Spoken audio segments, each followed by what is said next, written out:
Hi there. We're on day 184 of our Through the New Testament in 1 year. And today we are doing Acts 12. Right? Remember, the church is it's getting well established in Antioch.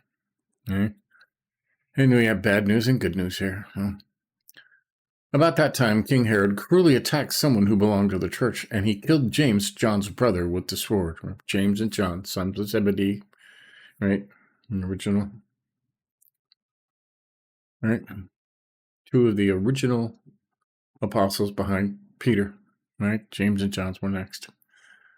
Couldn't have made John very happy, right? When he saw that it pleased the Jews, King Herod, a nasty person, he proceeded to arrest Peter too. During the days of unleavened bread, after the arrest, he put him in prison and assigned 4 squads of soldiers, each to guard him, intending to bring him out to the people after the Passover. So Peter was kept in prison, but prayer was being made earnestly to God for him by the church in Antioch. Peter rescued. On the night before Herod was to bring him out for execution, Peter, bound with 2 chains, was sleeping between 2 soldiers, while the sentries in front of the door guarded the prison. Suddenly an angel of the Lord appeared, and the light shone in the cell, striking Peter on the side. He woke him up and said, "Quick, get up." The chains fell off his wrists. "Get dressed," he told him, and put on your sandals. And he did so. "Wrap your cloak around him," he told him, "and follow me." So he went out and followed, and he did not know what took place through the angel was real, but thought he was seeing a vision.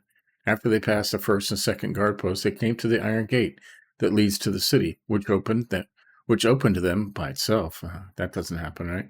And he went outside and passed one street, and immediately the angel left him. Then Peter came to himself and said, "Now I know for certain that the Lord has sent his angel and rescued me from Herod's grasp and from all that the Jewish people expected." His own people, right? When he realized this, he went to the house of Mary, the mother of John Mark, where many had assembled and were praying.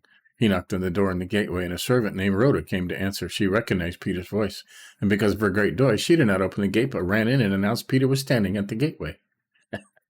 "You're crazy," they told her, but she kept insisting that it was true. Then they said, "It's his angel." Peter, however, kept on knocking, and when they opened the door and saw him, they were astounded.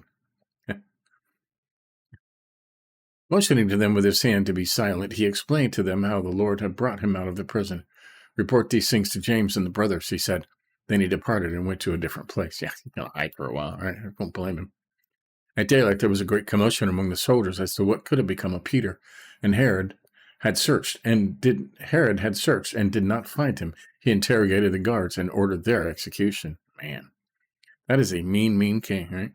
Then Herod went down to Judea to Caesarea and stayed there. 4 squads of soldiers executed because of what the angel did, right? He had been very angry with the Tyrians and the Sidonians. Together they presented themselves before him. They won over Blastus, who was in charge of the king's bedroom. And through him they asked for peace, because their country was supplied with food from the king's country. So on an appointed day, dressed in royal robes and seated on the throne, Herod delivered a public address to them. The assembled people began to shout, "It's the voice of God and not of a man." At once an angel of the Lord struck him, because he did not give the glory to God, and he became infected with worms and died. Then God's message flourished and multiplied. After they had completed their relief mission, Barnabas, Saul returned to Jerusalem, taking along John, who was called Mark. John Mark. Okay, it's Mark. Okay. He wasn't an apostle, but he wrote the book of Mark, okay? Very much like a reporter would do a biography of something, and it was one of the best, right? One of the best gospels. So there you go. That's Acts 12. Okay. Check this out. What are we doing tomorrow? Praying for the mission field, the mission to Cyprus. Paul. Now it's Paul. See? Sermon in Antioch. So tomorrow they start their missions, right? Very cool. So there you have it. That's day 184. These are nice short studies. Okay, we're doing the whole New Testament this year. So catch up on any you may have missed. Right? They're easy, small, short videos, easy to catch up on. Or you can read the Gospels if you like them and work along with us through the year. So give us a like if you think about it. Tomorrow we'll keep going. See you then.